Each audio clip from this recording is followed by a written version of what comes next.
Bismillahirrahmanirrahim. Alhamdulillahi wahdah, la syarikalah, lahul mulku wa lahul hamd, wa huwa ala kulli syai'in qadir. Allahumma salli wa sallim wa barik wa an'im ala nabiyyina Muhammadin wa ala alihi wa sahbihi ajma'in, amma ba'd.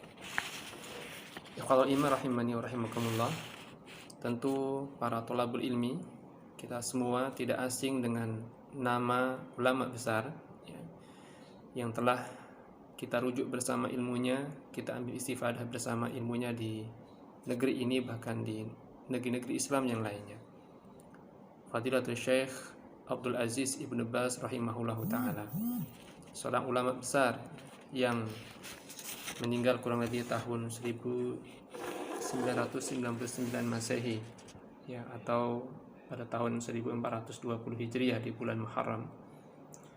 Ulama besar yang kita ketahui semua ilmunya dan fatwa-fatwanya, kitab-kitabnya, dan semua umat di zaman itu ya, merasakan betul tentang keberkahan dari kehidupan beliau.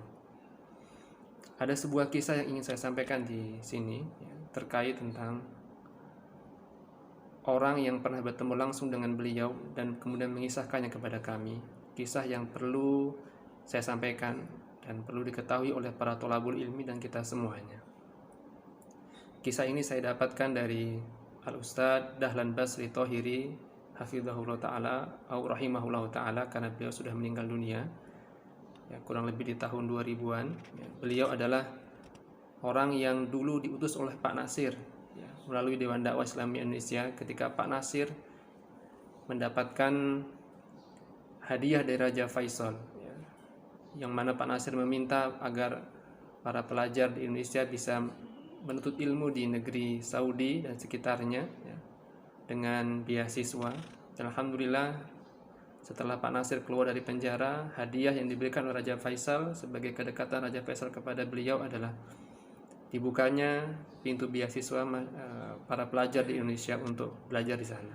Maka Pak Nasir mengutus salah satunya di antara generasi awal adalah Al-Ustadz Dahlan Basri Thahiri hafizahullah ta'ala au rahimahullah ta'ala.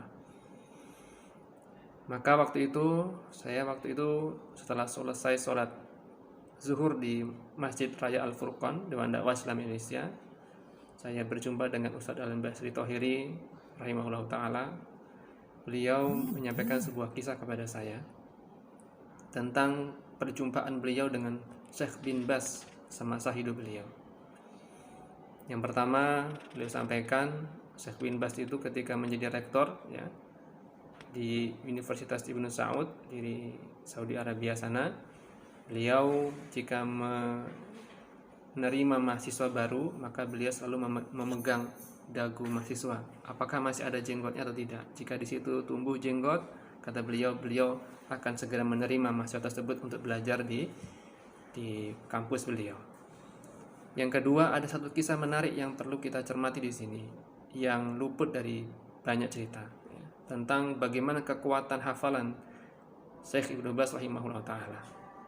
Suatu ketika Ustadz Dahlan Basri Thahiri mendapatkan tugas oleh dosen hadis di kampusnya, bahwasanya dosen hadisnya ini meminta kepada semua mahasiswa ya, tolong dicari di mana hadis ini berada ya, cari di kitab Fathul Bari, letaknya di mana hadis ini berada.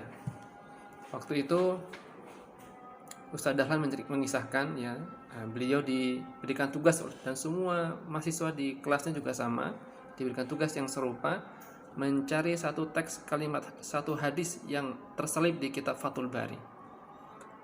Para tulab yang memuliakan, tugas ini tentu sangat susah ya, mengingat Fathul Bari sendiri terdiri dari beberapa jilid, belasan jilid. Berbeda apabila tugas itu terletak di kitab-kitab induk hadis seperti Kutubus Sittah atau Kutubus Tis'ah, tentu akan lebih mudah karena ada mu'jam tersendiri yang bisa membantunya. Tapi memang ini adalah di kitab-kitab sarah. Waktu itu belum ada maktabah syamilah, belum ada aplikasi yang lainnya dan sebagainya. Maka seluruh kelas mahasiswa itu mencari satu demi satu, lembar demi lembar di kitab Fathul Bari, redaksi hadis yang disampaikan oleh dosen di kelas. Masya Allah, mereka semua tidak ada satupun yang berhasil. Sampai hampir tiba waktunya pekan esoknya untuk menyampaikan hasil tugas mereka. Maka mereka pun berkumpul, para mahasiswa ini, dan mereka berbincang-bincang. Salah satunya memberikan saran, bagaimana kalau kita bertemu dengan Syekh bin Baz untuk menanyakan persoalan ini.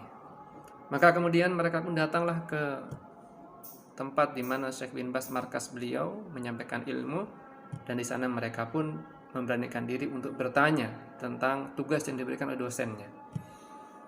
Setelah disampaikan oleh Syekh, wahai Syekh, kami mendapatkan tugas begini ya. Maka saya bertanya, coba sebutkan kepada saya redaksi hadisnya. Maka salah seorang mahasiswa pun, termasuk Ustaz Dahlan Basri Tohiri, hadir di situ, menjelaskan tentang redaksi hadisnya. Hadisnya adalah an fulan bin fulan dan seterusnya.